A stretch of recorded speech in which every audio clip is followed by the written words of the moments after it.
This hour on WMNH is sponsored by CGI Business Solutions, located at 5 Dartmouth Drive in Auburn.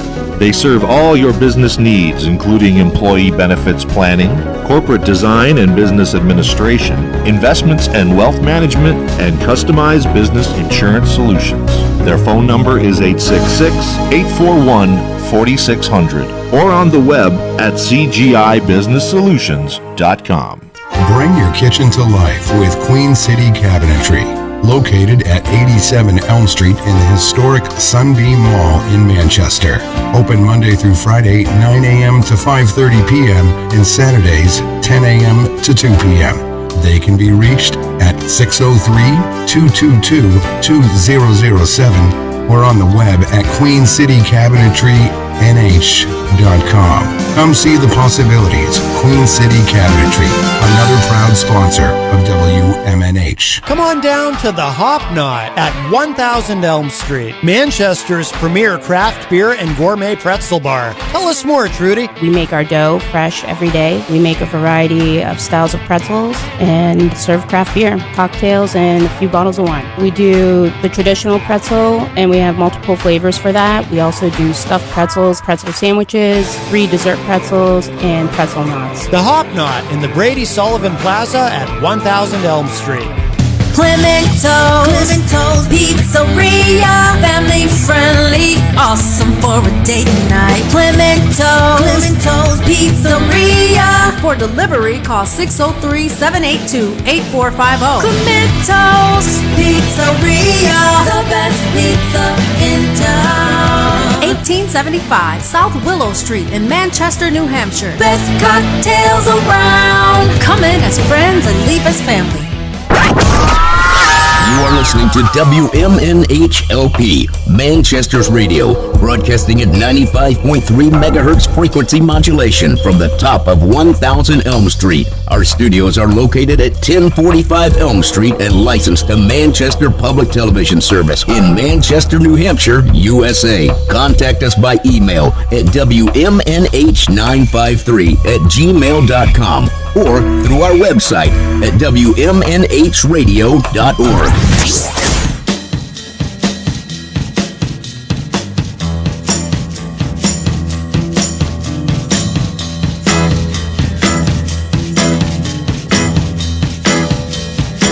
Oh, Susie Q. Oh, Susie Q. Oh, Susie Q.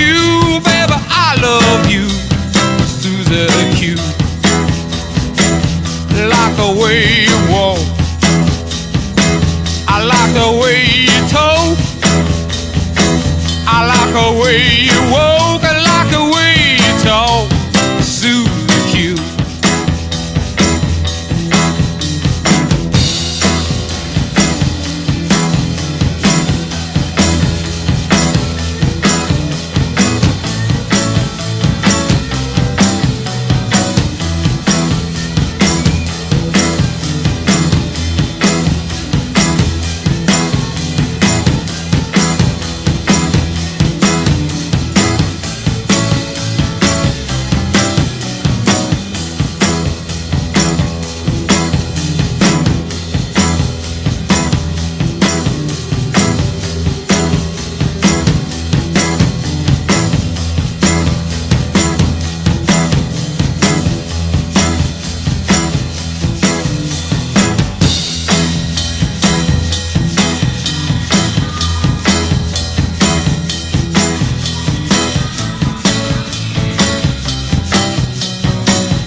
Oh, Susie Q.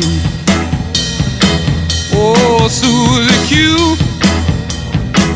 Oh, Susie Q, baby, I love you, Susie Q.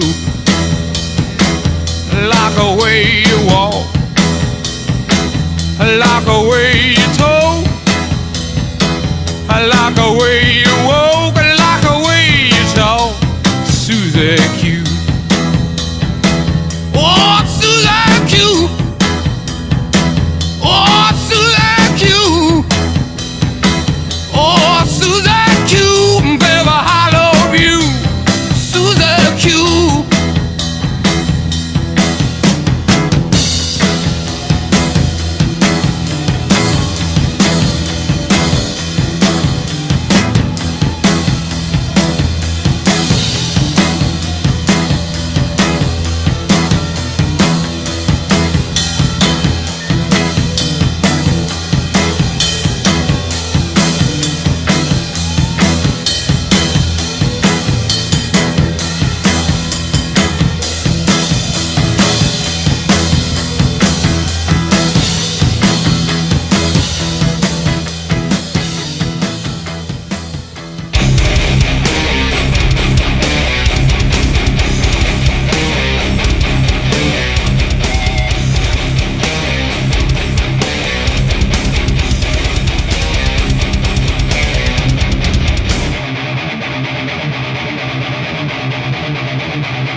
everybody. Welcome. Here we go. Happy Monday. It's a new week here on Matt Connerton Unleashed, and we are live from the studios of WMNH 95.3 FM in glorious downtown Manchester, New Hampshire. Also on Comcast 97 if you're in Manchester, and hello to all of our online listeners across the nation and around the globe.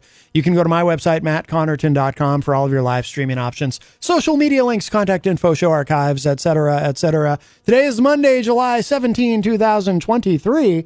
Hope everybody survived the... we had some flash flooding yesterday here in the city of Manchester, a little bit on Saturday and a lot more on Sunday. And wow, and I hear sirens. I've heard a lot of sirens, by the way, just in the last 30 minutes. A lot of sirens. You know, sometimes when I hear sirens, I might hear a siren, and sometimes I'll hear a whole bunch of sirens at once, or at least that's what it sounds like, and that's what I'm hearing right now. A whole bunch of sirens, and that's what I heard earlier, too. That might be a good name for a band, a bunch of... No, not a bunch. That's terrible. Never mind. What am I thinking? A cavalcade of sirens? No, that doesn't work either. A barrel of sirens? No, that's even worse. I don't know. Anyway, a lot of sirens. So I hope everything's okay. But I hope everybody was okay yesterday. There was one individual apparently in the city of Manchester who went around a barricade and ended up with their car bobbing up and down in a very large pool of water, to say the least. And I'm using the term pool very lightly. It was very loosely. It was a very big puddle. All the way up to their windows, I think. On the images are online, of course. That was on Hanover Street, I believe. Yeah, don't do that. Don't it's not worth it to. There's some sort of an expression somebody came up with that rhymes. Don't drown, turn around, or something like that. You don't know what's in. Look, you might think you can make it through that enormous puddle, and maybe you can, but maybe you can't, and you don't know what's in that puddle. There could be in Hillsborough, New Hampshire yesterday, there was a road that just completely buckled. No one was hurt, apparently. No one was on that part of the road when it happened, fortunately. But you see a giant puddle like that where the road is flooding. You don't know what you're driving into. Not only might the water be deep enough to stall your car, and then you get stuck, but, or worse, if you get swept away in it. But for all you know, too, there could be a giant sinkhole that's forming below that puddle. You know, anything can happen. So just don't do it. It's not worth it. You know, you can always find a way around, or you can always pull over somewhere. And because the thing is with these flash floods, what I've noticed is once it stops raining, the water does recede very, very quickly. So just be a little bit patient. It's the better option. So, but yeah, we've had quite a few instances this summer so far of where, you know, when it starts raining, it just rains so hard. I've told the story, more of an anecdote, really, I suppose. A couple of weeks ago, I was on my way here, and I made the mistake of I'm standing on the porch, waiting for the rain to let up a little bit because I was on my way in to do the show, and I do most of my show prep at home, so that I'm pretty much ready when I come in. But I like to get here by, you know, I'm live at 4 p.m. I like to be I like to be in the chair and kind of getting settled in no later than 3:30. So I try to get here by 3:30 at the latest. So I'm definitely ready for 4 o'clock. But that day I'm standing on the porch and it's just pouring. And it was the loudest thunder I've ever heard in my life. And I kept waiting for it to just enough of a break that, you know, because I bring my own computer in with me that I use during the show. I don't want that to get wet. I can get wet. I don't want my computer to get wet. And that bag that I have isn't exactly waterproof. And I'm waiting and waiting on the porch for just for it to lighten up just a little bit so I feel like I can get to the car without my computer getting wet. In hindsight, what I should have done, I didn't think of it until after. What I should have done, since I was so concerned about my computer, I should have gone back upstairs, gotten a garbage bag, wrapped the computer in a garbage bag and put it in the bag that I used to bring it here. And that would have definitely kept it dry, but I didn't think of that until later. So I'm standing there and waiting, and the rain just wasn't letting up. It was coming down so hard, and it just wasn't letting up at all. Not even a tiny bit. Finally, I'm looking at the time. I'm like, I got to go now. I'm going to be late if I don't leave now. I have to leave now. And I left and I got out onto the road and I was like, oh boy, I waited a little too long. There's one big intersection I have to go through where it was a little bit scary. So that was a teachable moment. But, and I hope, I do see both, I think Melanie and JFed are both in the chat room. I hope everything is okay in Vermont, Montpelier, Vermont. Melanie has shared some images on social media and, they've had a terrible time recently. So hopefully things are better there. But anyway, so I hope everyone survived yesterday. I didn't hear in this area about anyone. Well, I mean, it wasn't like severe flooding. It was flash floods, but whoever that person was, no offense if they're listening, whoever that person was who got stuck on Hanover Street, I hope you're okay. I didn't hear anything in the news about you dying, so I assume you're okay. But I hope you learned something. Then again, hopefully their car was fully insured and they're going to get a new car out of it. So maybe it's a good day for them. I don't know. Because your car can stall if it gets too wet driving through those huge puddles. And of course, you can also permanently mess up your car.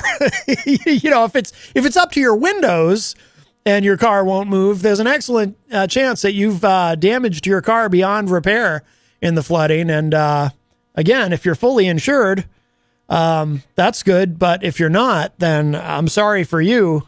You should not have tried to drive through that puddle. But the real moral of the story is if somebody sets up a barrier of some sort with a sign on it that says, don't drive into this enormous puddle or whatever it says. Probably doesn't say that exactly, but that's there for a reason. The authorities have put that there for a reason. I say this with apologies to any of my libertarian friends who might be listening who think that government is only here to make your life harder. You might not accept what I'm telling you, but it is the cold hard truth. They put that there for a reason. The barrier is there for a reason. And if you look over the barrier and you see that where the road is, it has now become a pond or a river, that might be the reason that the barrier was put there. So you should pay attention to that. There you go. That's my my homily, if you will, my sermon, as they used to call it when I was a kid, going to St. John's. By the way, we do have a great guest coming up in the second hour. So I opened up with a couple of songs today. I opened actually with Susie Q by the band Creedence Clearwater Revival. That's a little bit of an inside joke. If you know, you know, and very few people know. But I think it's funny. Jenny is in the chat room, and I saw that she appreciated it. It's a little hello. I'm waving the hand, as I once heard someone say to a friend out there. Susie Q. I've never actually met Susie Q, but I like her work or his work. There's speculation it might be Susie Q might actually be a male. We don't know the actual gender of Susie Q, so we can refer to Susie Q as they, them. It's fine. It doesn't matter. The point is a salute, a wave of the hand to Susie Q.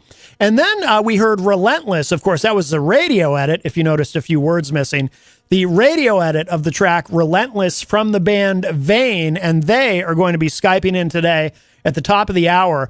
As we approach 5 p.m., I'm going to play another song of theirs. I'm going to play my favorite of theirs, a track called All of Me, which is really good. But I think Relentless is the current single that they're pushing. So I figured I'd play that at the top of the show. Really great stuff. That gets the adrenaline going. That's something you want to listen to when you first wake up in the morning. If you're out of caffeinated beverages, you could put that on.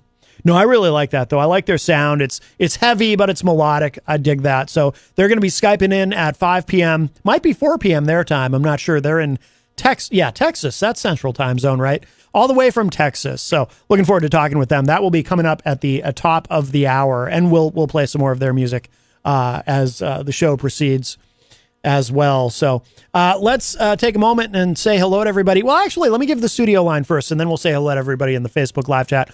But the studio line is open, 603-250-6007, 603-250-6007. You can also text me at 617-917-4476. I'm on social media at Matt Connerton.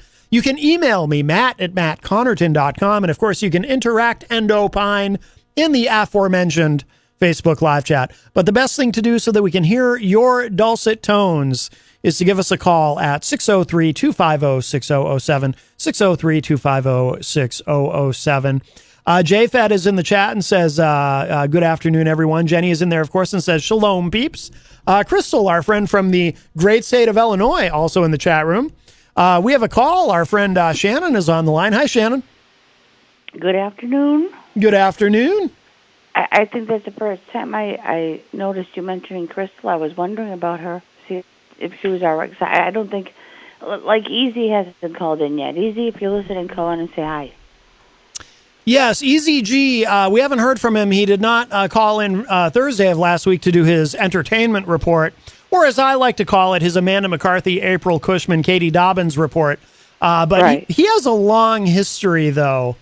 Of disappearing. you said. Yeah, he disappears for a few months, and then he reappears, and then he says, "Oh, I just needed some time away," and then I wonder where he goes. I think he just goes somewhere in his mind, into the Could depths be of fun, his could mind. be scary. Yes, I don't even want to think about. It could be both. I don't know, but yeah. So I'm sure we'll hear from him at some point. But no, Crystal shows up in the chat room pretty regularly. Well, you usually meant, but I just either haven't heard it or haven't noticed you say it lately. Because I was thinking to myself, I haven't heard him say Crystal from Chicago lately. Right, right. Well, I don't say Crystal from Chicago. I say Crystal from Illinois. I don't know if she's Illinois, sorry. I don't know if she's in the great city of Chicago. You might be thinking about Chicago because Friday on the show, our musical guest was the great Dave Wally, who I went to high school with. Yep. He's got this fantastic band, Satellite Union, and that was a lot of fun. Dave Skyped in, and wow, that was cool. And he was wearing a Kiss shirt. Now, you all couldn't see it because you can't see the video of the people when they Skype in, but he had on a Kiss shirt, which was really cool. I felt vindicated because, as Dave and I discussed on the show, back in high school, he made fun of me for being a Kiss fan, but now he likes Kiss and respects them, and he was wearing a Kiss shirt on Friday, which was very, very cool. So I appreciated that. That was wonderful talking with Dave. If you haven't had a chance to listen to it, it is in the archive, and it was a lot of fun. And that band is great. I'm not surprised. Dave is a very talented musician, always was. But check out Satellite Union. Really good band. Yeah. The other thing I wanted to ask you, Tuesday when the Trichomes were on, Yes. now, is that available anywhere on the Internet? Oh, of course, yes. All the shows are archived at WMNHradio.org. Yeah, but there's no video on that. No, the video is on Facebook. If you go on Facebook, Okay. or I also do put them up on the YouTube. The YouTube. So it's on YouTube? Oh, yes, yes. In fact, if you just go on YouTube and type in Matt Connerton Unleashed Trichomes, it should come right up. Well, I'll have somebody do it. Yes. Have Kyle do it the next time he goes to give you a big hug. Well, I hope he can. I don't know if he's listening or not, but I don't know. It would be nice to have one, a couple a month. A couple a month, 2 hugs a month? That's what you're Yeah. looking for? That's not asking much. I mean, I have no, I got basically no human contact. Basically, Oh. I mean, I go out to a store, Mhm. I get what I got to get, and I come home. Uh-huh. And today I went to Walmart, and I'm not going to whine and cry and dwell about it, but I could not see as much as I did the last time I've been out, and I don't know. It's kind of worrisome. Oh, I won't say scary because it's to be expected, but in terms of your vision? yeah, that center. If you picture a donut with a hole in it, Yeah. well, picture dough being put in the center of the hole, and then it gets added to a little bit and a little bit, and then you just have a little tiny Oh, round, clear thing between the hole and the donut. I gotcha. The donut, yeah. So I noticed that today, and the thing is, I'm not so much sheltered as I am isolated. Right, right. Is You know, what is it, Shannon? Is it glaucoma? Stargardt's juvenile macular degeneration. Oh, macular degeneration. Okay. Gotcha. Yeah, but meaning I got a new name for it in '93. It was macular degeneration in 1980. it went to Stargardt's juvenile macular degeneration.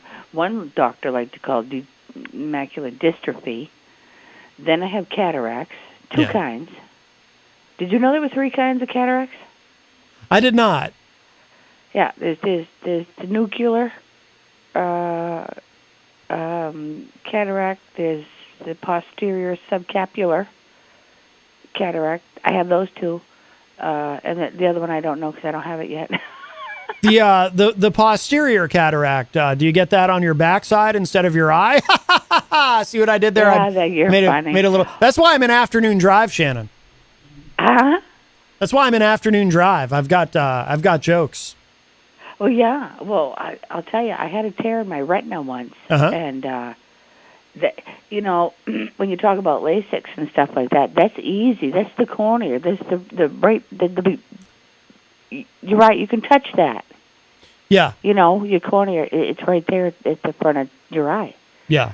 But the retina's way back. Yeah. And to have laser hit that, did that hurt? That hurt. Yeah. But, that was the only, that doesn't matter. But, no, it's concerning me. Is that in both eyes? Yeah. Well, yes, everything's in both eyes except the posterior subcapular is only in the left eye. Okay. And I also have, this is a real treat, oscillopsia. I'd like to strap Jeff Nyon down, put contact lenses in his eyes to make him stay open and make him look at that and see how long it takes him to puke. I'm sorry. I'm stuck on I want to strap Jeff Nyon down. That's well, whatever you're into. By the way, Jenny sending some support in the chat room. She says, "I see my retina specialist tomorrow morning. Hugs." Oh, yeah. Okay. Good luck. Yeah.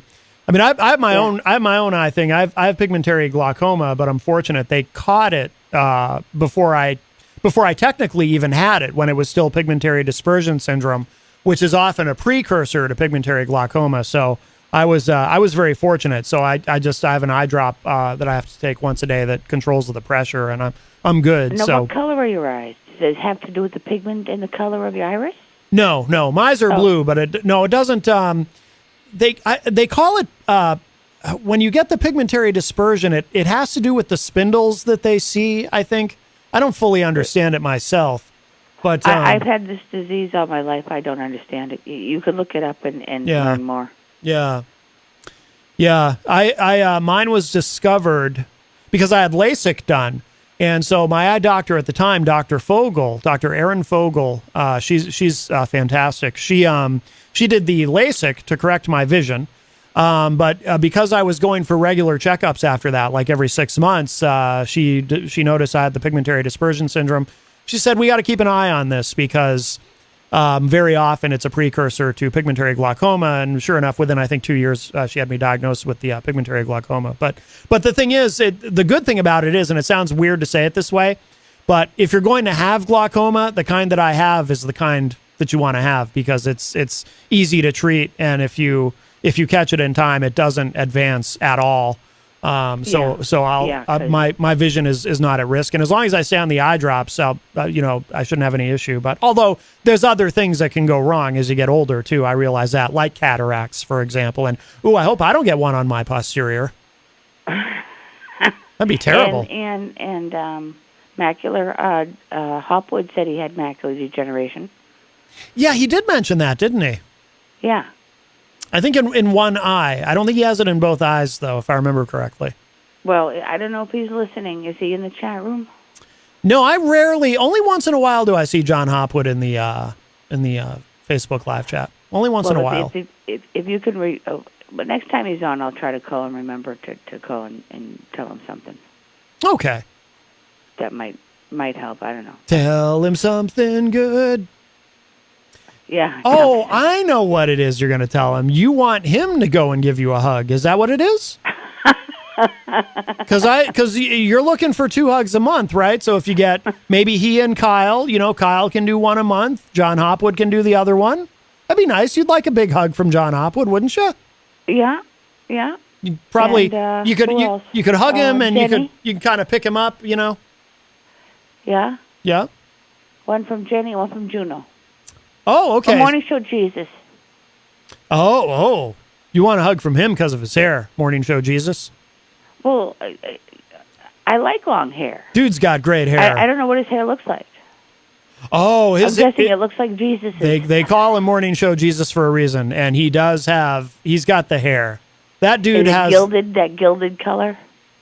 It's not the color. It's the what's the Style. term? That's not that. It's the fullness. It's the style, the volume. the volume. That's the word I was looking for. Oh yes, just incredible. I covet his hair. Well, you used to have long hair. Yeah. Did you ever cut it? Yeah, I tend to every now and then I'll just grow it out long, and then I say, "Wow, this looks horrible. I should probably cut it." Ponytail. It doesn't look horrible. Well, Especially if Jenny likes long hair. it gets to a point where it starts to look a little not. It starts to look like I'm not 20 years old anymore, but I'm running around. I had an English. I think it was Mr. Landry. Mhm. He had a ponytail. Yeah. In creative writing. Yeah. He was a nice guy. I had a ponytail for a He's while. one of the few I remember. Yeah.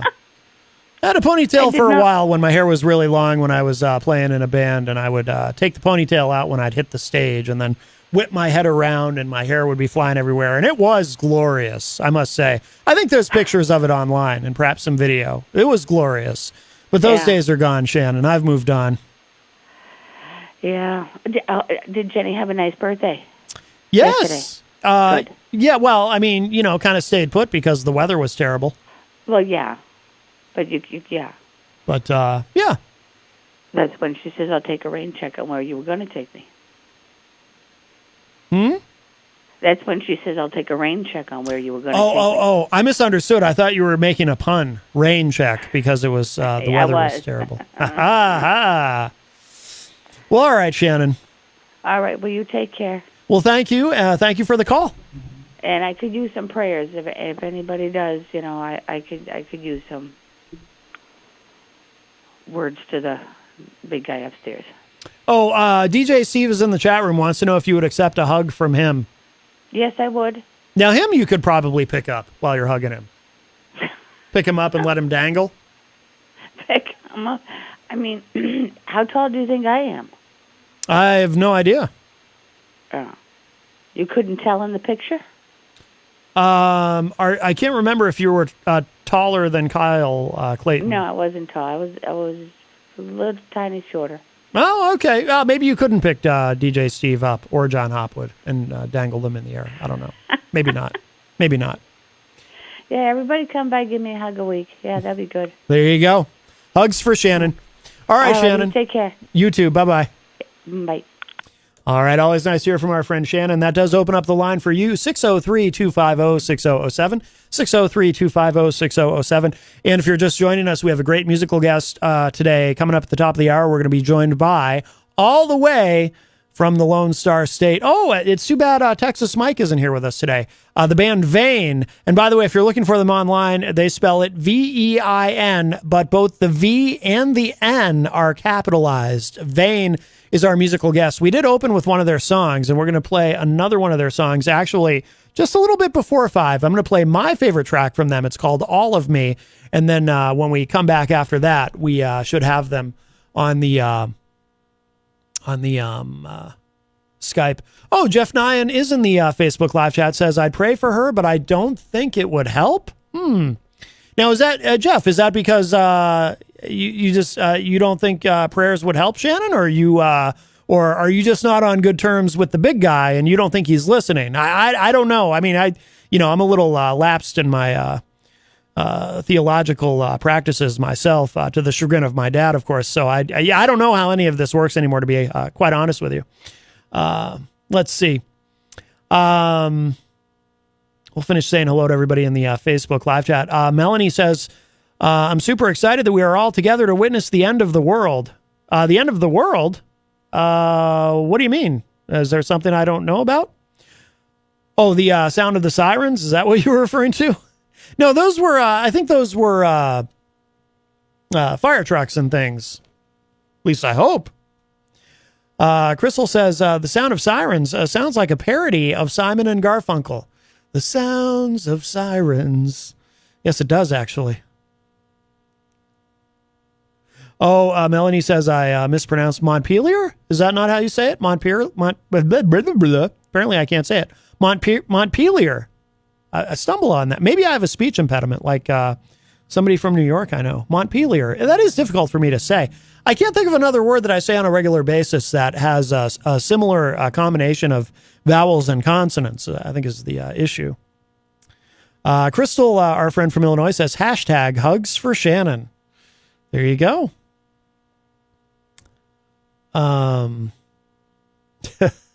Melanie said, whoa there, cowboy. I am overseeing all the hug action in Manchester. From Vermont? How can you do that? Alex Whiteley says, one of our friends from the UK, I find all this hair appreciation talk very baldist.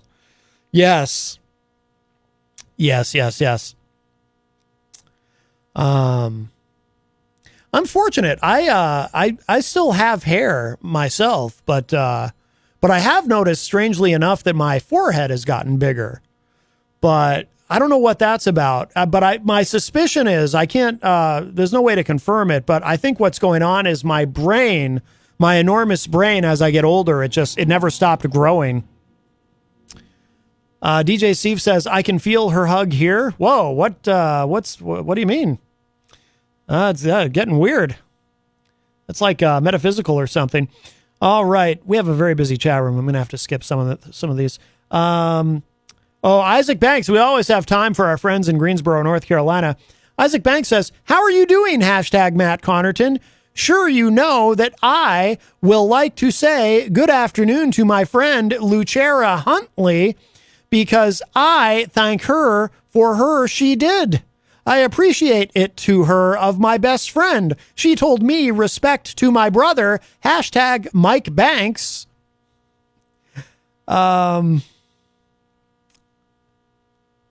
Lucera Huntley, she helps women and men, plus the families. Hashtag Lucera Huntley. Thanks for everything, my friend. By the way, I would like to, now, I don't know anything about this Lucera Huntley. I don't know how she helps these people. I don't know what goes on, but she sounds wonderful. And I would also like to say thank you for everything. Lucera Huntley I assume from Greensboro, North Carolina. According to Isaac, she helps women and men and the families. That sounds fantastic. That's great. I would like to just, if I might suggest, I'm just going to throw this out there. I know this might be a little challenging geographically, but if Lucera Huntley would like to come to Manchester and give Shannon a hug, I think that would be great. That would just be splendid. Melanie says, I have a barn full of huggers in my stable. I will have a barn full of huggers in my stable by the end of the week. Add evil laugh here. What does that mean?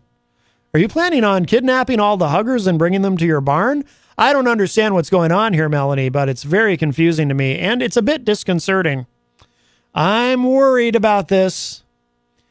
Melanie says she scolded me for swearing. Can someone please let her know this is my superpower? Yes, well, you can certainly swear in the Facebook live chat, just not on the air. Hello to Tom Sapienza, I see in the Facebook live chat. Hello there, sir. Melanie says you have to go back and read all my pimping comments. I can't. We have to move on. It's a very busy chat room today, which is a wonderful thing. I love to see a busy chat room. But give us a call, 603-250-6007, 603-250-6007. The studio line is open.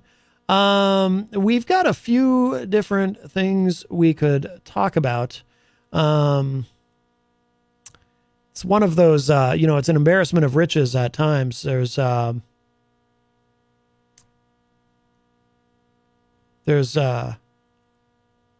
to Paulie C. I'm laughing at Melanie's comment. Hello to Paulie C. from Retro Spectrum Radio with Paulie C. Friday nights from 8 to 11 p.m. here. And I have the honor and privilege of being one of Paul's co-hosts on the show. I said that about as smoothly as I say Montpelier. privilege of being one of Paul's co-hosts on that show, along with DJ Steve and Mike from Queen City Cabinetry. Something quick. Mediaite reports that Fox's John Roberts calls for Trump to take on rivals at the GOP debates. It's a democratic process. Let's see how you react. I am curious. Let's see. I'd like to hear the audio of this. If you haven't been following this, so in August, coming up in August, I want to say August 25th, will be the first of the Republican presidential candidate debates in this cycle. And former President Donald John Trump apparently is not going to be participating. Strategically, I agree with him. And, it's not often you'll hear me say that I agree with him on something, but I do agree with him on that. Again, strategically, he has no reason to debate. He's going to be the nominee. He is so far ahead. No one is going to catch him. All of these people, they're all, some of them I think are running to be vice president, like Senator Tim Scott, for example. But there is some pressure on Trump. Now, some people think that Trump will cave in because he won't be able to avoid the spotlight. But he's done it before. He's actually missed debates before. I remember in 2016, there was one of the Republican primary debates he decided not to attend. And if you recall, during the presidential campaign itself, we usually get two. Every 4 years, we get we get 3 presidential debates and 1 vice presidential debate. So we get 4 total. But in 2020, we only got 2 presidential debates instead of 3. Trump decided not to participate in one. And I think he held a rally instead because he didn't want to agree to the rules or whatever they were. But I'm just curious to hear what John Roberts has to say. So I'm going to, if this clip will play, I'm going to play it. Sometimes the Mediaite player isn't. So DeSantis joins Mike Pence, Nikki Haley, Tim Scott, Chris Christie, and Vivek Ramaswamy on the big debate stage next month with Fox. All have reached the 40,000 donor threshold required for the GOP's first presidential debate. Governor Asa Hutchinson still hasn't cut that threshold yet. Meanwhile, we're still waiting on a decision from former President Trump. He told Fox's Maria Bartiromo he doesn't feel like he has to go. Ronald Reagan didn't do it, and a lot of other people didn't do it. When you have a big lead, you don't do it. It's actually not fair. Why would you let somebody that's at 0 or at 1 or 2 or 3, be popping you with questions? But Sandra, it's not a final no. He said that he hasn't really made up his mind. Sounds like it's going to be a game time decision for him. I think we've all learned anything can happen at any point. Aisha Hasni on all that for us. Thank you so much. And John, we've got indications here on this program as well across the network that, maybe he will not be the former president debating, but we will see. But there'll be a pretty packed stage, and it could be a make or break moment for some of those candidates, at least. Even if the former president's not there, a lot of other candidates will be there. And to the question, why would you let somebody who's at 2 or 3% be popping questions at you? Because it's the democratic process. You want voters to get a look at all of the candidates. And if you want to prove that you are the candidate that they should vote for, well, then let's see how you react to the questions that are being asked. Certainly, an important part of the process for sure. Now, I agree. I agree in principle, but again, just looking at it strategically, I don't see any reason for Trump to do it. I also think that the other candidates might be better off not having Trump there anyway, because if Trump is there, he'll suck up a lot of the oxygen. And, and he'll talk over people like he usually does. He won't let people answer and so forth. And he'll be the center of attention. With Trump not there, it does open up an opportunity for one of these other candidates to kind of show their stuff a little bit. It will be much harder to do that with Trump there. So as much as, for example, former Governor Chris Christie, as much as he postures and talks about, I really want Donald Trump to be there, I'm dying for him to be on that debate stage with me. I think there's a part of him that probably really feels that way, but there's also a part of him, I'm sure, that kind of realizes, well, maybe it's better if Trump isn't there, because Chris Christie will, he'll attack everybody else. He'll have no problem standing out as the alpha on that stage. And he's the one candidate who's really on the Republican side, who's really been able to find it in himself to go at Trump directly. Now, former Arkansas Governor Asa Hutchinson also has been directly critical of Trump, and but has talked more about how he feels that Trump is too interested in vengeance, getting revenge on his political opponents and retribution, which Trump openly talks about. He, in that speech, when he said, "I am your retribution." So Asa Hutchinson also critical of Trump, and Pence has been in his own meek and mild way, and Nikki Haley kind of a little bit, and Ron DeSantis kind of a little bit. But you can tell they don't like doing it and they don't want to do it, whereas Chris Christie is the one person who seems to actually take joy in it. And I'm sure he'd like the opportunity to do that in person, but he also must realize at the same time that if Trump isn't there, that also opens up an interesting opportunity for him to stand out, or for any of them to stand out. But, and by the way, there seems to be a little bit of momentum behind Senator Tim Scott. But the people the donors, when I say momentum, I don't mean in the polls particularly. I mean, again, it's going to be Trump. Trump is just way ahead of everybody. It's going to be Trump. But when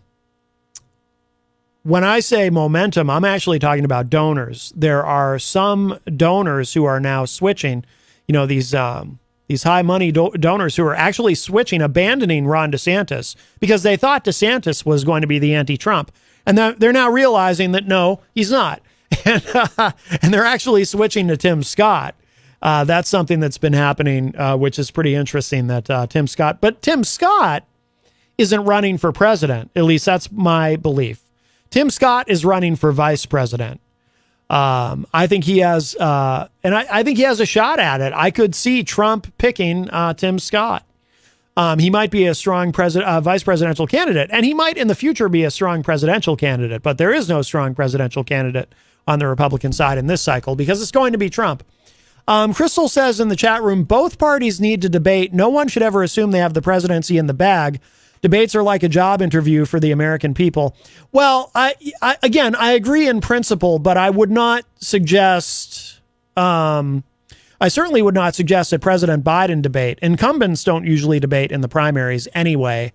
And I certainly don't want to see President Biden debating RFK, who is, first of all, I'm sorry to say this. This isn't a nice thing to say, but it's just the reality of it. I have a very difficult time listening to RFK. It really bothers me. It's not his fault.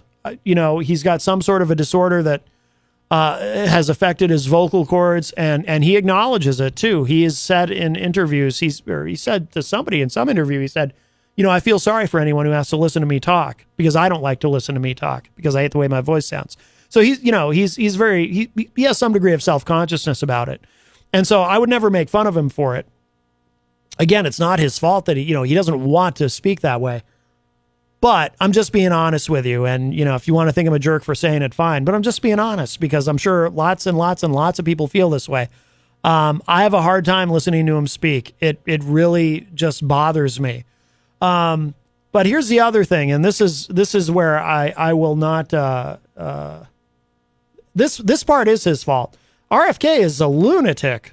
And I don't want to see President Biden debating a lunatic. This guy just seems to, every time I think he can't be any crazier or more of a conspiracy theorist, he just goes even further now. And we might, I don't know if we'll get to it. Yeah, we're probably not going to get to it in the first hour. Maybe we'll get to it on the back end of the show after our interview with Vane, who's going to be Skyping in at 5 p.m. But now he's, I already knew he was an anti-vaxxer, but now he's really going all in. And on that, and has said some things that are seem to be anti-Semitic, and again, we might get into that later in the show if we have time today. But and conservatives are really embracing him, but I think they're embracing him because it's not because of his policy. I mean, he's running as a Democrat for the Democratic nomination, and he's obviously from a great Democratic family. He's a Kennedy. But But the conservatives who are embracing him seem to be doing so because they like the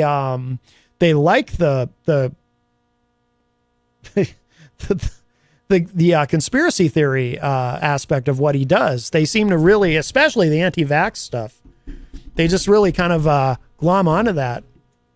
And we have a call. Hi, welcome to Matt Connerton Unleashed. Who's this? Oh, hey, how are you? This is Greg from Clementos. I was just calling to say hi and letting you guys know that we're listening at Clementos. Greg Joseph, how are you, my friend? It is wonderful to hear from you. I'm doing pretty awesome, man. It's a pretty nice day out today. Yeah, awesome day. Yeah, it's clouding up a little bit, but yeah.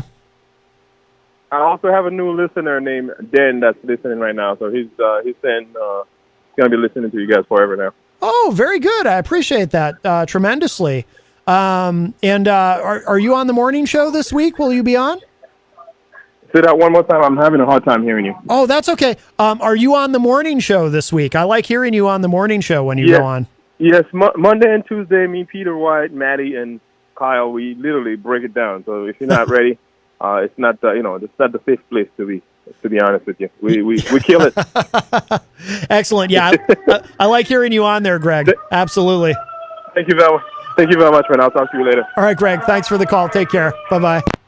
Oh, speaking of sirens, that's so weird. If you're just joining us, earlier in the show, we heard quite a few sirens outside. It usually happens once a show. And then Greg Joseph, one of our great sponsors here at WMNH, from Clementos Pizzeria, calls, and there's sirens where he is all of a sudden. So I hope everything's okay around there.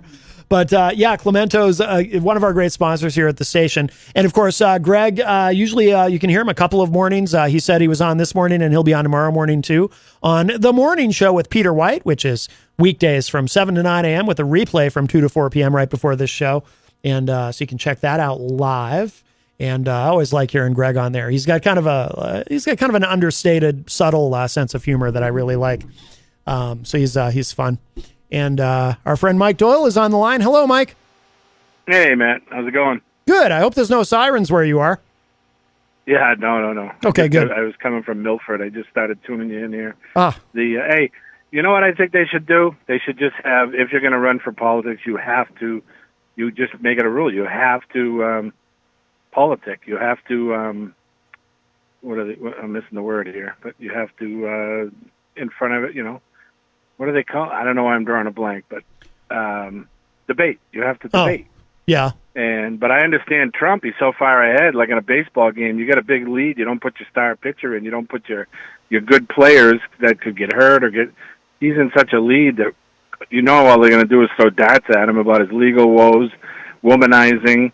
You got frauds like Chris Christie, who's continue to say he only built 47 miles of fence. If he was on a lie detector, that lie detector would go off the table. I mean, he built 47 miles of new fence. He built over 450. This is from the government standards of replacement fence.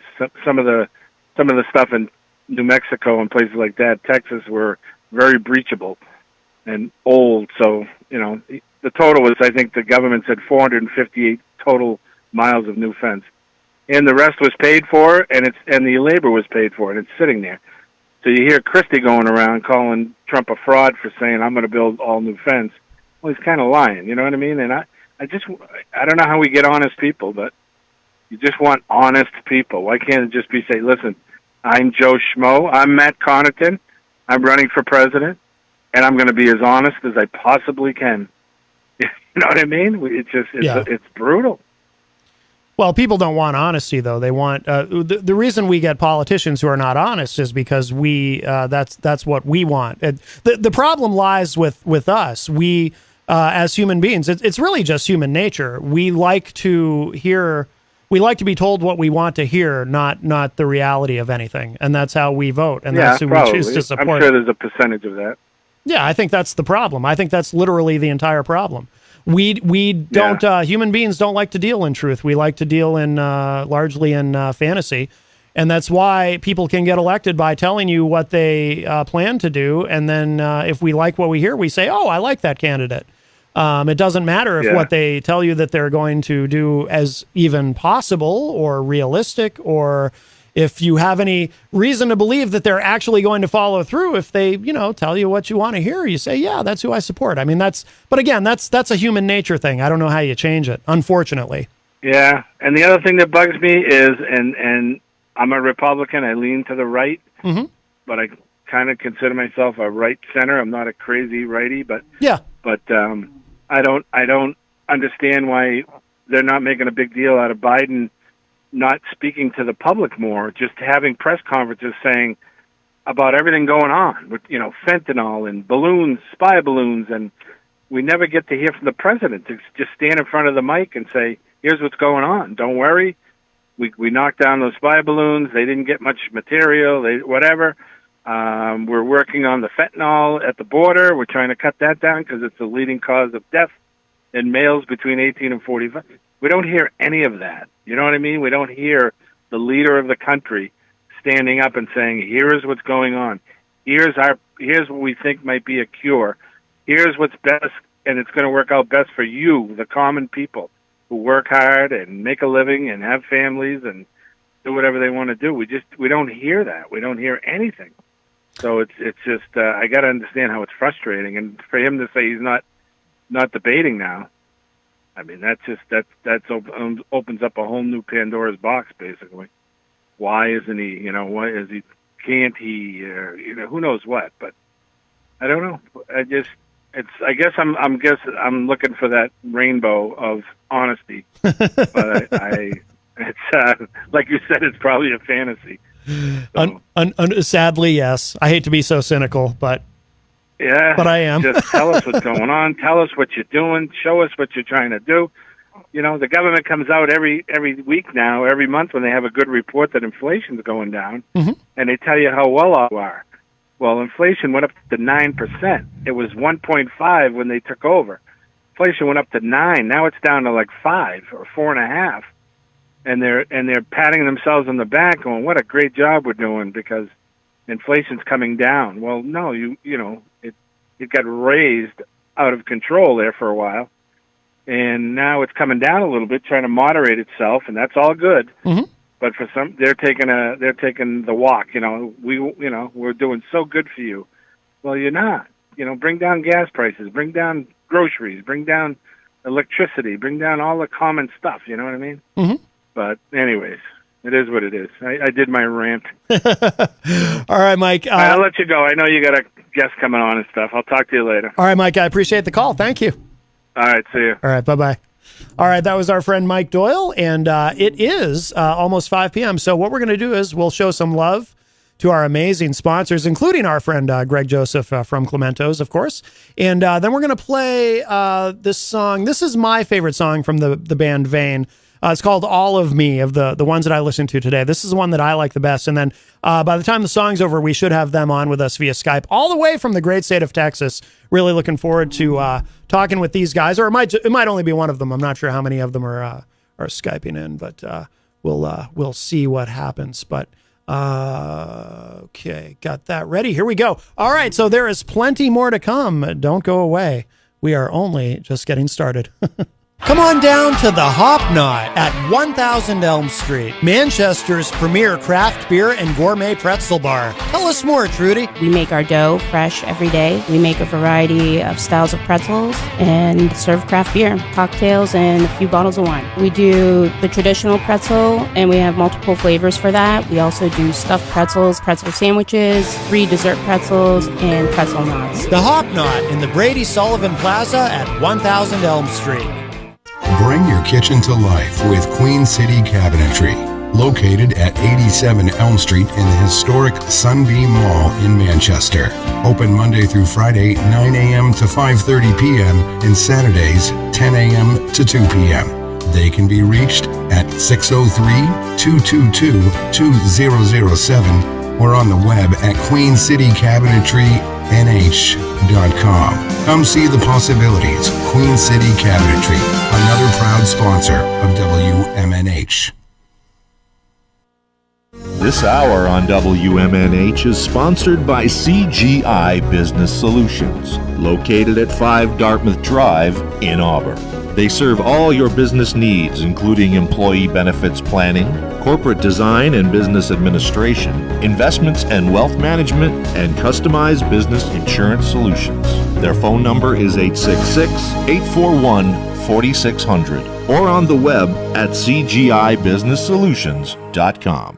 Clemento's Pizzeria, family friendly, awesome for a date night. Clemento's Pizzeria. For delivery, call 603-782-8450. Clemento's Pizzeria, the best pizza in town. 1875 South Willow Street in Manchester, New Hampshire. Best cocktails around. Come in as friends and leave as family. WMNH, rip the knob off.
That is good stuff. That is All of Me. That is the band Vane. And I think we have, is that Mike Hefner on the Skype with us? Hello.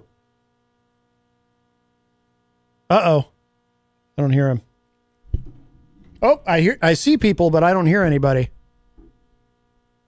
That's not good. I don't think they hear me. Here we go. Oh, there we go. We had our microphone muted. I'm sorry about that. Oh, yeah. No worries. Yeah, Skype will, Skype is an adventure at times. Yeah, so I'm Hef, and this is Hunter. He's the drummer for the Vane. And I'm the singer and guitarist for Vane. Hey, yeah, nice to meet you guys. Man, good to be here. Yeah. I really like what you're doing. I love that. I played All of Me to start the segment because that's my favorite track that I've heard of you guys. Awesome. I did open the show with the radio edit of Relentless, but yeah, All of Me is just that is so good. I love what you guys are doing. And where in Texas are you from? Well, we're in Saxe, Texas, suburbs of Dallas. Yes. Oh, okay, gotcha. Yeah.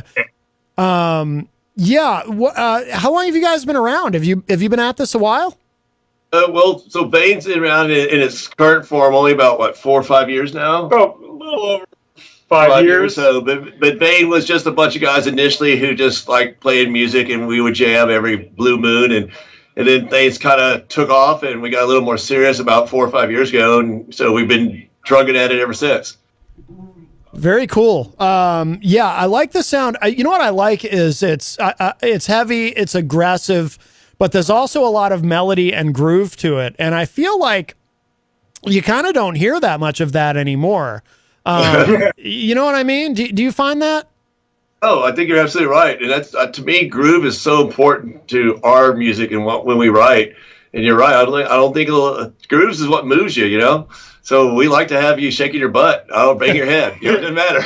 We just want you to move out there, man. Yeah. That's all we want. That's right. I don't think I was shaking my butt necessarily, but I am sitting down. So, but I definitely my head was definitely bobbing. As long as you're moving. Yeah. That's right. Exactly. Do you guys play out a lot?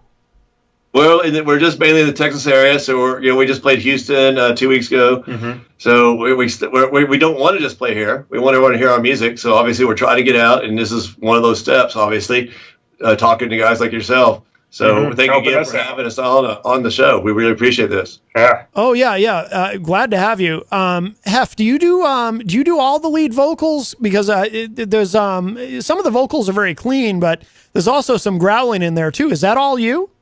So that is all me. Live, our bassist Sean, who is not, he has a day job or something. Yeah, yeah. He helps out a lot of the growls, a lot of the high pitched screams. I do what I call the Cookie Monster voice, and especially in All of Me, that's something you have the pleasure or you in the studio you can overlay, obviously. Mm-hmm. So that's all of me, literally in the studio. Yeah, pretty much.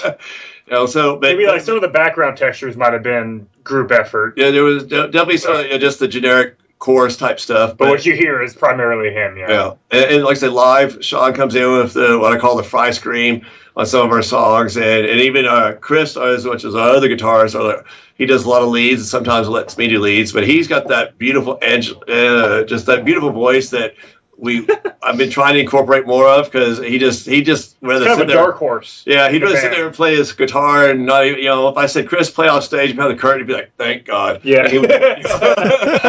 Right. Is it difficult to these songs, there's it's not your standard verse chorus. I mean, there's some intricacy there. Is it hard to play these songs, or is that easy to do? I've been in some heavy bands, but nothing quite where it was quite as complex as what you guys are doing.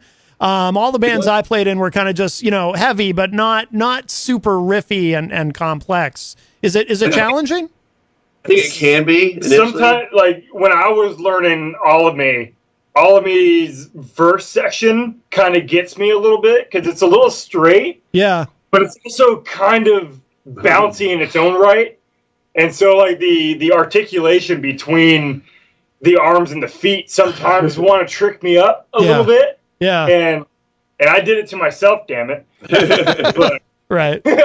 But it's a fun one to play, man, and it can be difficult at times, but once you get it, it's like riding a bike. Well, you know, they call it rehearsal, right? Exactly. You know, I do that twice a week at least. I'd expect the guys to come to the studio ready and reprimand them if they're not, because I get to be that guy. Yeah, so I've gotten a hand from Chris every now and then. No, you know, in matter of fact, Chris, I wish he could make it, but he also has a day job. But he wouldn't want to be here even if he could, because he would be like, well, because he's the shyest guy in the band, and he might be the most musically talented in the band. He's incredible. But I love it when I trip him up, when we change some of the arrangements I make, and when he messes it up, I'm like, yes, I'm doing it. Right. Yeah, Hollow Spaces being one of those ones. Yeah. Hollow Spaces. That's a weird kind of bridge section, I guess. There to me is to make it sound simple. You know, I like because I like it. I want you first to move, as I was just mentioning. If you're grooving to it, however, then the second thing I want you to hear my lyrics, because I really believe I have a message to say in every song. Yeah. But I want to give it to you in a way that's not just going to be in your face all the time, or just fast as hell. And I want you to trip off and go, oh, what just happened there? Why did he hit that note right here? Yeah. Speaking of the lyrics, Hef, is there kind of an overarching theme through the songs, or because the lyrics are interesting and it's they do pull me in, and I'm curious about what you're talking about with these. I mean, what's the process there? I wouldn't say there's a theme, but if there is a theme, it's about life. You know, life happens to all of us. It's about being relentless and getting back up, or all of me. I like to feel like that's, I give you all of me, yet you run away. That's love lost, Yeah. And these are things we all experience. So I like to write my songs about things that happened to me, happened to my friends, happened to everybody. I hope, I would like to think everyone, and just say, we've all been here. Yeah, we've all been here, and I'm bitching about it, or maybe praising about it. I'm usually bitching about it, I'm not going to lie. But I want you to know you're not the only one struggling, because we are too, and it's okay. We're all one, the whole thing. Yeah, so if there is a theme, it's about life. Yeah. Yeah. You're going to hear me write a song about my bitches and my Lamborghini. Okay, that's understood. Yeah, I like Relentless. I like the message there, and just about keep pushing forward, and just I like the whole thing. I like the vibe, and really good. I like it's positive what you're saying in terms of the messaging, which is good, because some people who aren't into heavy music, they kind of think it's all about Satan or whatever. You know what I mean? Like, it really isn't, man. Right. Power and overcoming a lot of your current situations, man. Right. Yeah. Exactly. It's a misconception. We're not all black metal, man. I'm not saying I won't write a song about Satan yet, but but if it comes up, it might come up. Actually, I talk about the devil in one of our newer songs called unfortunately we haven't recorded it yet, but called Straight Jacket, and that might tie back into the COVID and just everything that we've all gone through the past few years. Yeah, and I do mention that there could be some evil forces behind all that. Yes, absolutely. So speaking of that, are you guys able to, because I know obviously the pandemic really upended the music scene in terms of playing live. So are you guys trying to play out as much as you can now to kind of make up for lost time, or do you kind of? A lot of the places have opened up now. We've been hitting our stride. That first year though, after kind of bands started first playing out, we did a couple of shows where I was going, man, is anybody going to even show up? Right. Because of the fear out there. Yeah. And we recorded Words and Relentless. Yeah, during that time. During COVID, we May played of 2020. shows. We might have played too much a little bit because we were worried that no one was going to show up. And I think we kind of overplayed. And this last year, I said, let's dial it back a little bit, because we weren't having time to play in the studio, to work on new material, to just do our job as a musician and get some stuff together, and because we're playing so much, which is a curse and a blessing at the same time. Right. We were honored that we could play so much, but at the same time, I was like, we have all these ideas just percolating. We need to dial it back. So since COVID the hard part was just getting back in the groove. But I think we're we've just now got back into that groove, maybe, you know, where I feel like we're playing just enough, and we're playing, you know, the Texas area only right now. Metroplex, right? We were playing. We were going to do a Louisiana show, but it was just the timing was wrong. It wasn't quite feasible. Yeah, so we have, you know, we're branching out as much as we can, and so I think we're back in a good place. I think we're back where we were before COVID. Where I feel like we have that balance. We can have some new material written in, and we are working on, and get out there and show these people that are coming to our shows, our fans, our friends, whoever, anyone. I don't even care if you're our enemies, but as long as I want you to hear our stuff and see what we got. So I think we're in a good spot now. Yeah, I get the impression, too, from talking to other bands from that area that we've had on the show that you've got a lot of options in terms of places to play there, right? Because you're in such a metropolitan area. There's a lot of different places you can play and stay really active, right? Absolutely, yeah. And we were, like I said, we're based in the Dallas-Fort Worth area. And what's really kind of silly is Fort Worth probably has more of a metal scene than Dallas does. Than Dallas, but you know, but we're Dallas kind of based, so it's a little weird. Yeah, so but Houston, San Antonio, Austin all have a great scene down there too, and we're trying to get into those scenes more. So we're having fun doing that with the promoters down in that area. Yeah, so just, you know, right now as an independent, you know, we got to figure this out on our own, which makes things a little tough sometimes. Not gonna lie. But you know, we're making friends. yeah, absolutely. That's really what matters, man. Yeah. Have a good time doing what you're doing. Exactly. By the way, there's a picture on your website. Looks like you guys are in front of a pretty big crowd. It says first show at Amplified Live. Oh, that was Phil Anselmo and the Illegal. Yeah, Phil Anselmo from Pantera. That was a trip. Yeah, so we got to open that show. Wow! And I'm not gonna lie, one of the best things. And it got rescheduled too. Yeah, we get invited to play the show, which we're all elated. We were like, "Holy crap, we're opening for Phil Anselmo." It was like Thursday. Can you guys do this Saturday? Yeah, and we're like, "Oh crap, yes!" I mean, it gets canceled. Yeah, because like that's where the hurricane in like kind of the New Orleans area. Damn it, we're not gonna do this.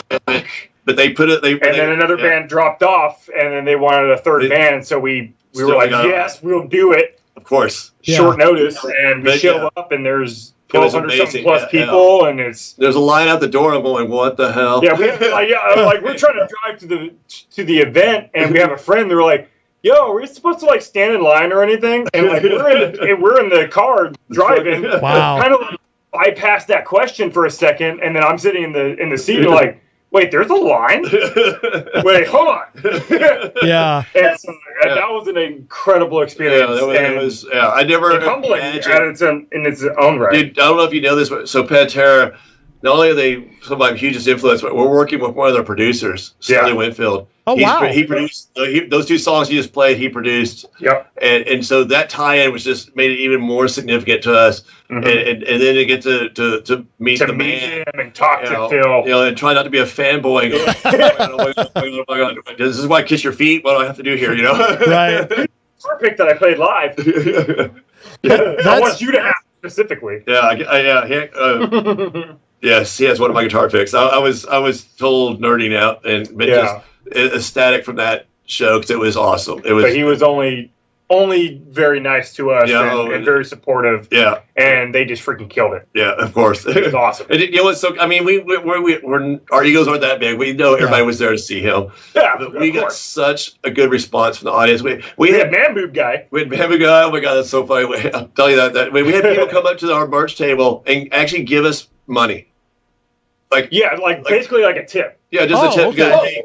Like we don't want anything, but we want you to have this money. We want to support you. Oh, and wow. I was like, what? Yeah, that never happens. Yeah, I mean, ever. And it was a half a dozen or so. I was like, what? Can I give you a sticker or something? They just wanted to give us money because we were part of that show, and we were the local guys, and they knew that. And I found that was like, I didn't know what to say. I was blown away. Really awesome. It was super awesome. It gave me encouragement too, because it was, you know, maybe we're doing something right in the pandemic, so we're just kind of getting our motor going again, if you will. So, I mean, to those people, I fucking love you. Oh, yeah. Easy. Incredible experience. Yeah, it really was. It was. I can die now. I've played with Pantera. Right. No, that was a dream that could never happen, and it happened somehow. So yeah. And the big influence as Pantera is for the band. It's incredible that we got a chance to meet him. Yeah. Is that? I was lucky to meet Vinny and Dime in different times in my life, but yeah, never got to be on stage with them.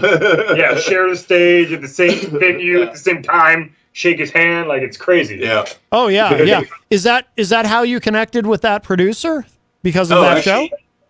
No, actually, that was, prior to that. But the way I corrected was Sterling was I saw there was a trade magazine for audio engineer. Okay, yeah, I don't even remember his name, but it was the magazine that I assure you that I would never read again. And why I was reading it to begin with was because I was probably bored. But there was an interview with him, and the last line in that interview said, "I love working with new talent. Here's my email." Oh, so wow. I sent him an email. What, nothing to lose, right? Yeah, yeah. And I started a 6-month conversation on email. And one day he goes, "Well, dude, when you're playing a show, where you're playing, I'll come check you guys out."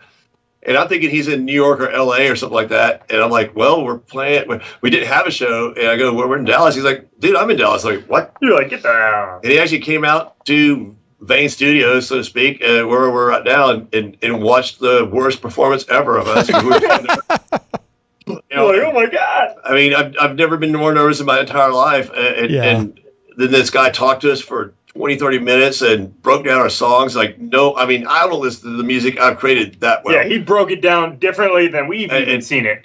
And you know what? If you don't mind, I'll quote what he said to me, which I'll never forget. He said, "Hef, you're not doing anything new in metal, but what you're doing is combining all the different genres within metal together, and each one of your songs is unique, and that's badass. I want to work with you." I went, "What?" Huh? Wow. I figured a 30-minute like lecture. After like expecting to get a beat down from call me in 10 years when you're ready. Yeah. I was really expecting that, and been working with him ever since. And matter of fact, I just talked to Sterling 2 days ago. He's become my friend. I mean, I can't believe that's even happening. He's just friend, confidant. Yeah, friend. Yeah, he's my mentor, 100%. And just wow. Holy crap, I never saw those events ever playing out in the way they have. And I'm so lucky. Vane is so lucky. We're all so lucky to have become. He's incredible. Yeah, this is he's been there, done that 10 times over. What more can I say? Like, why is he working with us? No, that's fantastic. Yeah, that's excellent. That's excellent. Well, guys, what should we're gonna play another track in a moment after we let you go. I think I'll play Hollow Spaces because you mentioned it. That's a great track too. I love that. But by the way, let me ask you this too. Where does the name come from, and why do you spell it the way that you do with the capital V and the capital N? Is there a story behind that? It's a good question. So Vane is because music is in you. I really believe this. Whether it's your heart pumping it or whatever, your soul, but it's your whatever. soul, but it's in your veins. Yeah. So hence the name Vane. And then of course the logo, the V and N actually are there might be a subliminal image in that logo that is they're not. There's no might. There is. I'm just going to tell you. But that's if you imagine if you're looking at maybe a skull of a creature or a human or whatever. Those are the eyes and those are the horns that are sticking out the top, and those are the top of the teeth. I see it. Yeah, Okay. I'm looking. I'm staring at it right now. I didn't see it until you explained it. It didn't come to me, but now that very subliminal. Yeah. So that is why we always capitalize the V and the N is to be part of it. So there you go. Now you know the truth. Oh, very cool. Very cool. If you will. Yeah. So excellent. there you have it. And obviously, like I said, it's because music is in our veins. All of us, whether you like metal or not, you still have music in your veins. Yes. If you resonate with it, man, it's with you. Yeah. There you go. I dig it. Very good. And what should people know in terms of following you on social media and whatnot? You've got the website, of course, vanemusic.com. That's the easiest way. At the bottom of that page has links. But if you want to just go to any streaming service, search for Vane Music, because there's a lot of other Vanes out there that are illegally using our name. Requires lawyers and money, which we don't have. Right. But Vane Music is usually what I try to label everything under to hopefully so you can find us. But Vane Music on Facebook, so facebook.com/Vane Music. Same for Instagram. No, Instagram is official Vane Music. But Vane Music will usually get you there if you're on Spotify, YouTube, or iTunes. We'll get you there, and hopefully you can find us and get some of our music. Capital V, capital N. Yeah, that helps. Yeah. So but once again, go to vanemusic.com, scroll to the bottom, and you'll see a link at the very bottom. There's probably 9-10 different links there that takes you to all those services. And we just created a Linktree. So we just created that. I'm still in the middle of getting that all set up, but I think it's running. I don't know how many links I have up there right now, but Linktree.VaneMusic will get you there too. Excellent. And and by the way, one other question too. When is there new music on the way? You had mentioned writing a new song. Do you know what? Go ahead. We have a couple of new ones. Well, we have 8 new songs that we haven't recorded yet. Oh, okay, gotcha. So there is absolutely new music on the way, and the only way you can hear this music is going to a live show at the moment. Yeah, so we're working on it. We're working on it. Once again, it takes time and money. Yeah, and we're working on it. It ain't cheap. Unfortunately, it costs a little bit of money to do a recording, make it professional. As much as we have the facilities of what we call a studio here, it's not that conducive enough. Yeah, and especially working with Sterling. He's my friend now, but he still charges. Okay. He's gonna pay bills. Yeah, exactly. So of course we're talking with them, and the hard part is going to be figure out what next couple of songs that we can record, that we can afford to record, because we have so many favorites, and we're always cycling through these songs to write new ones because it's a never-ending process. Right. And, we live in a time, too, where you can just release singles or you can hold back and do an album or an EP. You've got a lot of different options, too, with the way everything works. Yeah, and definitely the goal is to do at least 2 songs. We would like to do 2 songs every few months, every 6 months. And once again, it boils down to money. And unfortunately, we don't get a lot of that right now. Not whining, just getting the facts. No, I hear you. Well, listen, guys, thank you so much, Hef and Hunter from the band Vane. I appreciate you guys joining us so much. I'm gonna hit this track in a second. Hollow Spaces, great stuff. So we'll let you guys get going. But thank you so much. By the way, how are you dealing with the heat there? You guys doing all right? It's hot everywhere, but you got to make sure the AC is constantly running. It's hot. I think it's 104 today, so it's all right. Yeah. It was 95 last week. It's cool. I'm gonna go mow the lawn. Oh wow, it's a little chilly, man. Mid-90s. Yeah. Woo. Well, thank you, sir, for having us. We appreciate you. All right, guys. Appreciate you joining us. Thank you, and have a great day. Stay cool. Appreciate it. All right. You got it. Take care. Bye-bye.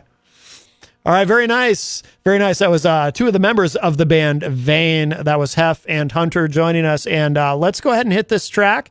We're going to play this, and then we'll show some love to our sponsors, and then we'll be back with our final segment. So there is more Matt Connarton Unleashed to come on this Monday afternoon. But here it is. This is more great stuff. This is Hollow Spaces from the band Vane here on Matt Connarton Unleashed. Check this out.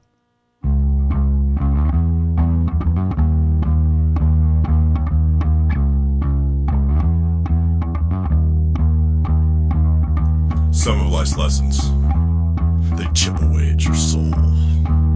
Some of life's lessons, they chip away at your soul. And if these things are not mended, then emptiness follows. If these things are not mended, then emptiness follows. What happens to your true self if it's hollow? What happens to your true self if it's hollow?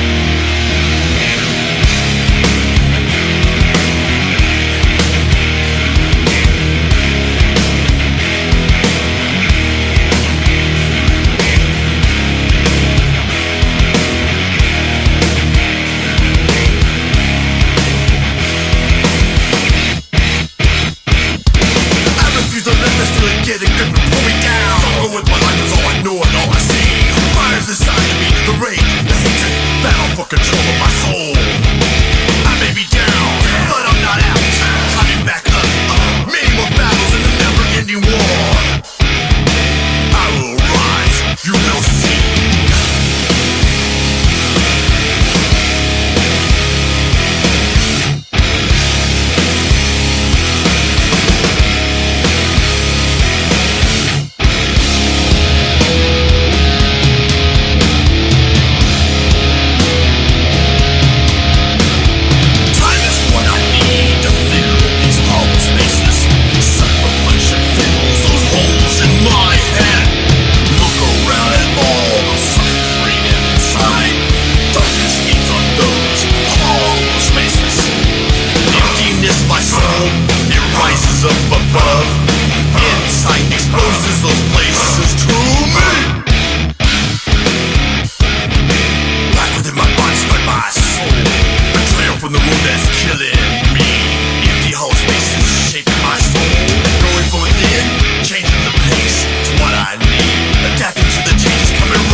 on down to the Hop Knot at 1000 Elm Street, Manchester's premier craft beer and gourmet pretzel bar. Tell us more, Trudy. We make our dough fresh every day. We make a variety of styles of pretzels and serve craft beer, cocktails, and a few bottles of wine. We do the traditional pretzel, and we have multiple flavors for that. We also do stuffed pretzels, pretzel sandwiches, 3 dessert pretzels, and pretzel knots. The Hop Knot in the Brady Sullivan Plaza at 1000 Elm Street.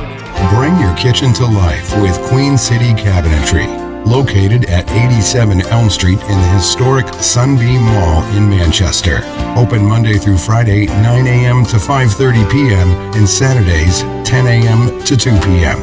They can be reached at 603-222-2007 or on the web at queencitycabinetrynh.com. Come see the possibilities. Queen City Cabinetry, another proud sponsor of WMNH. Clemento's Pizzeria, family friendly, awesome for a date night. Clemento's Pizzeria. For delivery, call 603-782-8450. Clemento's Pizzeria, the best pizza in town. 1875 South Willow Street in Manchester, New Hampshire. Best cocktails around. Come in as friends and leave as family. This hour on WMNH is sponsored by CGI Business Solutions, located at 5 Dartmouth Drive in Auburn. They serve all your business needs, including employee benefits planning, corporate design and business administration, investments and wealth management, and customized business insurance solutions. Their phone number is 866-841-4600 or on the web at cgibusinesssolutions.com. WMNH, rip the knob off.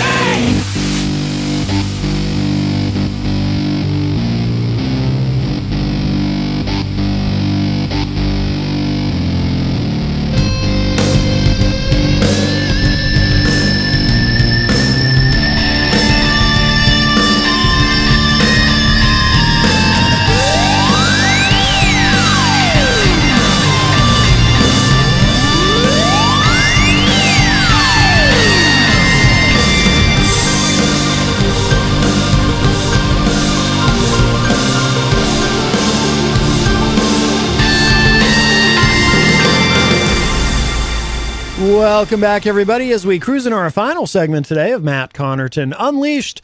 And we are live from the studios of WMNH 95.3 FM in glorious downtown Manchester, New Hampshire. Also on Comcast 97 if you're in Manchester. And hello to all of our online listeners across the nation and around the globe. You can go to my website, mattconnerton.com, for all your live streaming options, social media links, contact info, show archives, etc., etc. Today is Monday, July 17, 2023. Thank you again to Hef and Hunter. Actually, I see Hef, or Mike Hefner is his name on Facebook, but he's in the chat. He says, thank you guys so much for having us on the show. No, glad to have you. Glad to have you guys. That was a lot of fun to talk to you, and I love what you're doing. I love the music. The band is Vain, and if you're looking for them online, it is VEIN, and the V and the N are both capitalized.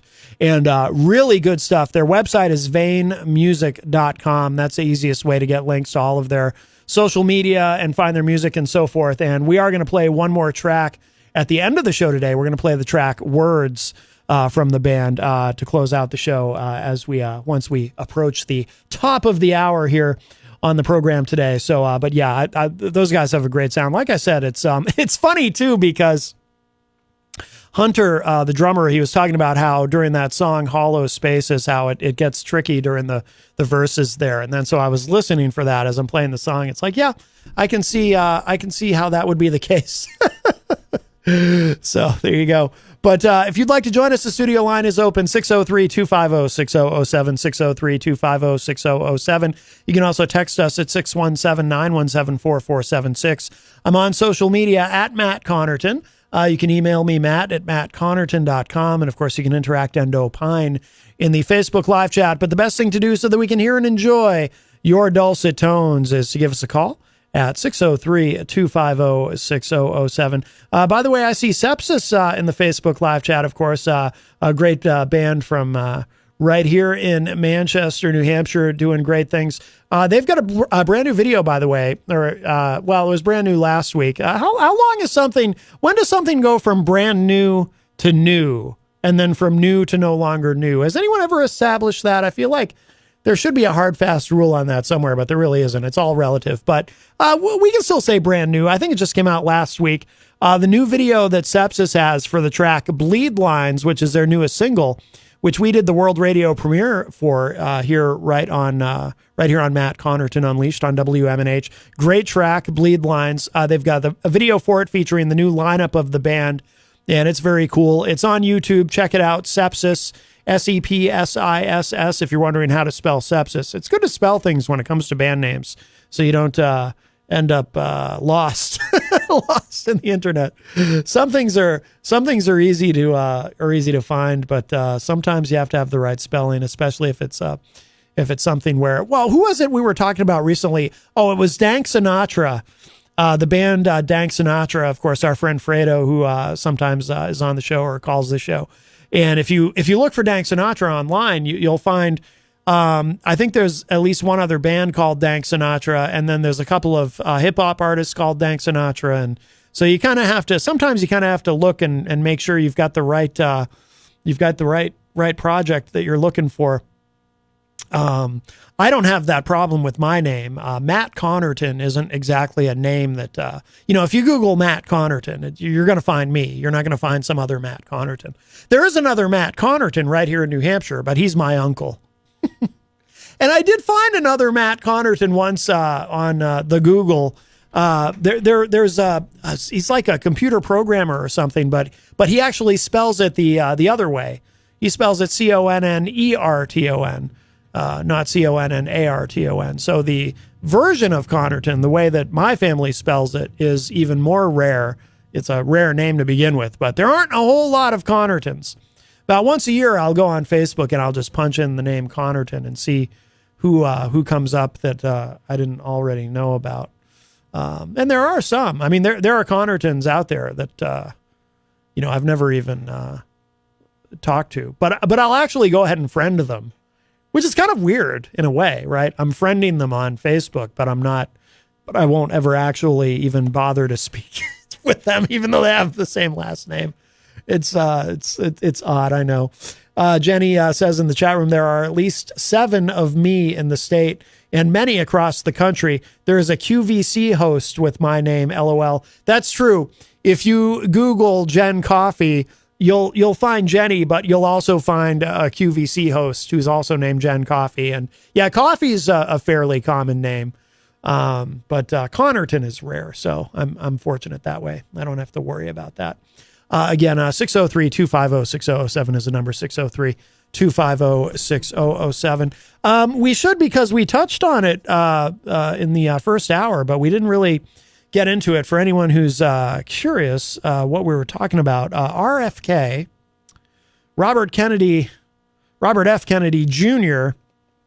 Finds himself, as he continues his apparent descent into madness, and this is why I would say President Biden should not debate RFK. Let's not platform this guy. But he is, I saw one poll showed him at something like 20% in the Democratic primary in New Hampshire. Of course, it doesn't matter. Biden's the incumbent. But they just raised $72 million. But we mentioned RFK and we mentioned the anti-Semitism earlier in the show. This is what CNN has up about this. Jewish groups denounce RFK Jr.'s false remarks that COVID-19 was ethnically targeted to spare Jews and Chinese people. Yes. He is now saying this. And by the way, this portion of the show will be edited out of what goes up on YouTube, because I can't even get into the subject without YouTube blocking the content, as I've learned the hard way in the past. So if you were listening to the show on YouTube, you're missing this part. Okay, it says here, a number of high-profile Jewish groups are denouncing Democratic presidential contender Robert F. Kennedy Jr.'s false remarks that Ashkenazi Jews and Chinese people are more immune to COVID-19. Speaking at a dinner in New York City earlier this week, Kennedy said, quote, "There's an argument that it is ethnically targeted," unquote, according to video shared by the New York Post on Saturday. Jenny mentions too in the chat room, it's on video, so no one is making it up or blowing it up. He flat out said it and meant it. I'm not going to actually play the video itself because, again, as I mentioned earlier, I know it might not. I understand it's not his fault, but I can't deal with listening to him. I find it very difficult to listen to him speak. He also said, quote, "COVID-19 is targeted to attack Caucasians and black people. The people who are most immune are Ashkenazi Jews and Chinese," unquote, Kennedy said, adding that, quote, "We don't know whether it's deliberately targeted that or not," unquote. Ashkenazi Jews trace their roots to Central and Eastern Europe and represent a majority of the U.S. Jewish population. The American Jewish Committee told CNN in a statement Saturday that Kennedy's, quote, "assertion that COVID was genetically engineered to spare Jewish and Chinese people is deeply offensive and incredibly dangerous. Every aspect of his comments reflects some of the most aberrant anti-Semitic conspiracy theories throughout history and contributes to today's dangerous rise of anti-Semitism," unquote, the organization said. The Anti-Defamation League also criticized Kennedy's remarks, telling CNN that his claim, quote, "feeds into xenophobic and anti-Semitic conspiracy theories about COVID-19 that we have seen evolve over the last 3 years," unquote. In a tweet Saturday, Kennedy said that the dinner conversation was supposed to be off the record and that he, quote, "never ever suggested that the COVID-19 virus was targeted to spare Jews," unquote. Really? That's what it sounded like he was saying. Rather, he said he was referring to a study that, quote, "serves as kind of a proof of concept for ethnically targeted bioweapons," unquote.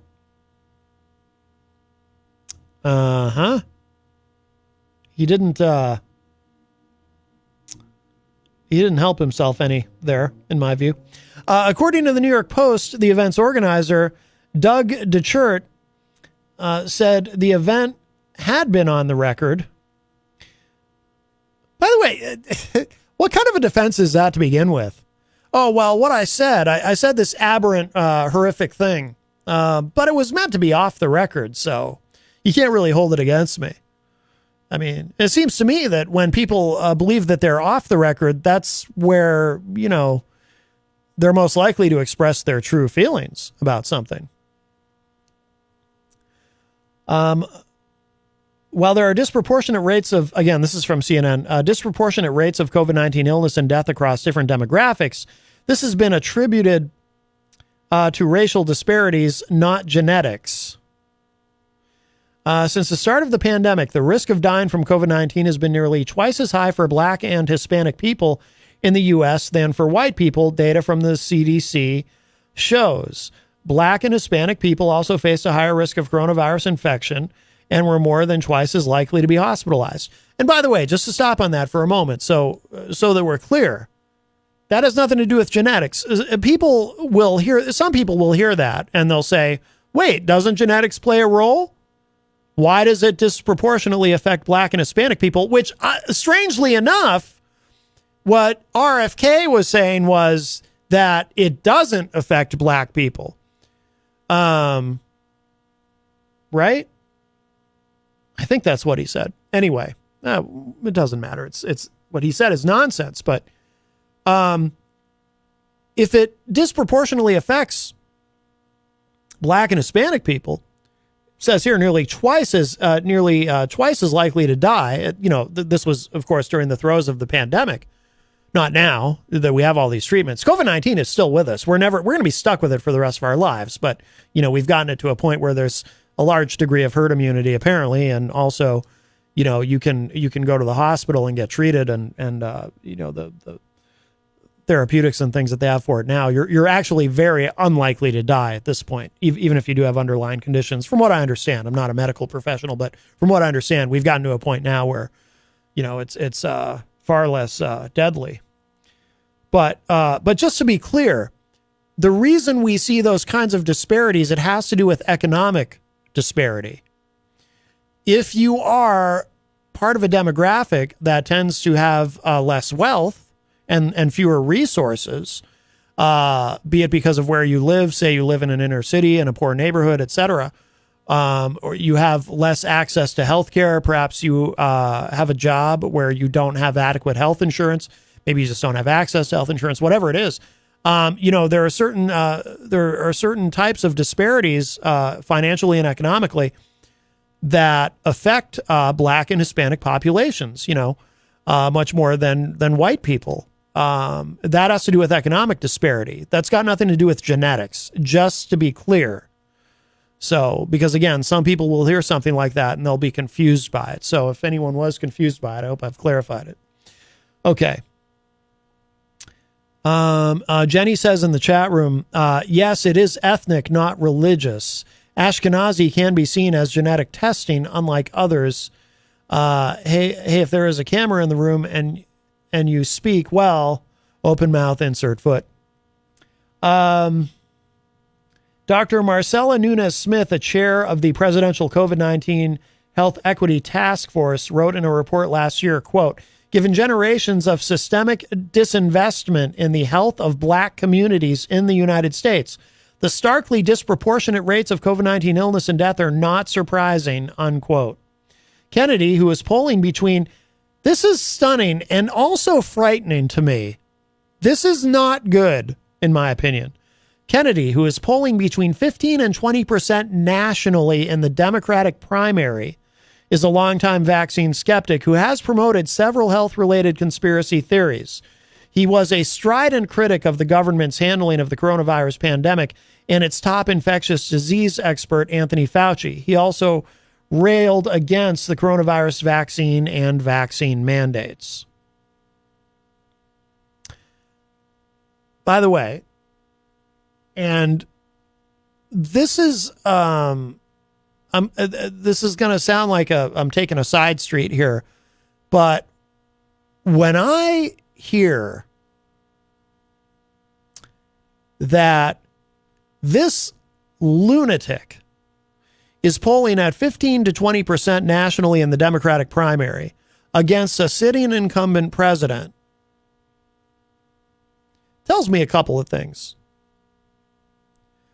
First of all, it tells me that conservatives obviously, apparently, do not have the market cornered on nutty anti-science conspiracy theorism. So it tells us that it's not just conservatives. Clearly, there is a segment of the Democratic Party where there are also some really nutty people, because I'm sorry, no disrespect intended to anyone who might be listening who likes this guy, but you might be a lunatic if you like this guy. Okay, so it tells us that. The other thing it tells us, though, is this. It tells us how weak Biden is and why, again, as I've said many times, he should not be running for re-election, and he is selfish for doing so. And he must step aside and let someone younger take a crack at it for the Democrats. Because, and you might say, Matt, you don't know that if it was somebody else and not Biden, that RFK Jr., you don't know that he wouldn't be polling at 15 to 20% if it wasn't Biden, it was somebody else. You're right, I don't know that. But it's a good theory, is it not? I'm pretty sure I'm right. I mean, I saw a poll recently that said 70% of Americans across the political spectrum don't want either Trump nor Biden. America doesn't want this rematch of the 2020 election. We don't want a rematch in 2024. And age has a lot to do with it, as much as I try so very hard not to be ageist. We need some younger energy in there. We don't need an 80-year-old versus a 77-year-old. We just don't. That's just the reality. You can call me ageist if you want to, fine. But I'm just telling you, we need some young energy. I mean, I always say on the show, how about a young 65-year-old whippersnapper to get in there? You know, I mean, but that's where we are, right? So, I mean, say what you want about Joe Biden's record. I agree with some criticism of him. Some of it I think is unfair. In some ways, I think he's done a good job. And in some ways, I have some criticism. But regardless, he should not be running for re-election. We are probably going to have on the show soon. We're never going to have RFK on this show. I don't want anything to do with the guy. But we are going to have hopefully Marianne Williamson, the author who is, you know, she ran in 2020 and she's running again for the Democratic nomination, and a representative from her campaign has reached out to us. And Jenny is talking to him about getting her on the show. So that will hopefully be happening soon.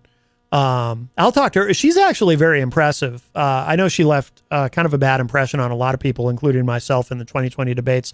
That was clearly not the format for her. But when I watched a couple of interviews with her,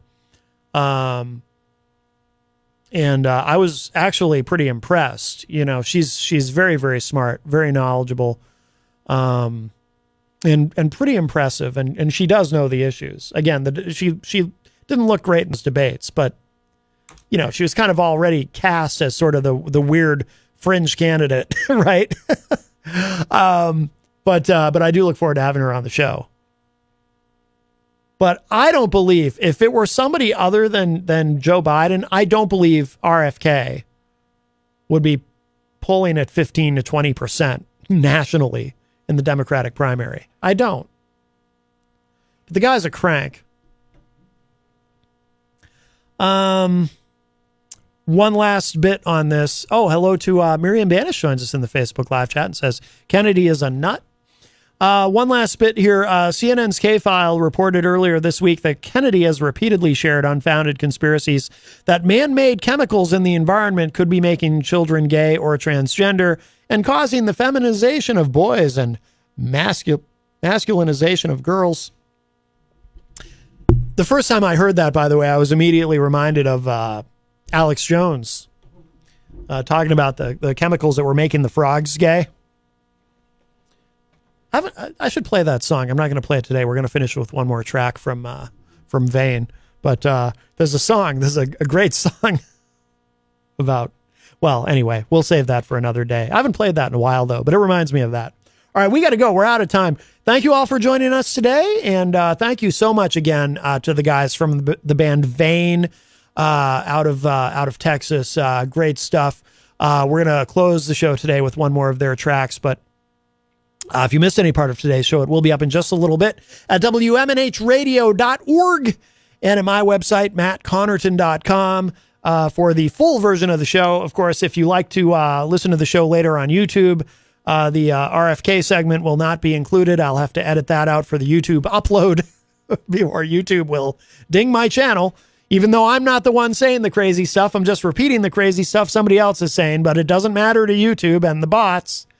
So there you go. I haven't complained about YouTube in a while. So thank you all for joining us today. And we will leave you with this. This is one more track from the band Vane. This is great stuff. This is called Words to close out today's Matt Connerton Unleashed. Oh, by the way, Mike from Queen City Cabinetry, another one of our great sponsors in the Facebook live chat, says, have a great night, everyone. Thanks, Mike. You too, man. All right, here it is. This is Words from the band Vane. Check this out, and I will talk at y'all a little bit later. Bye, everybody.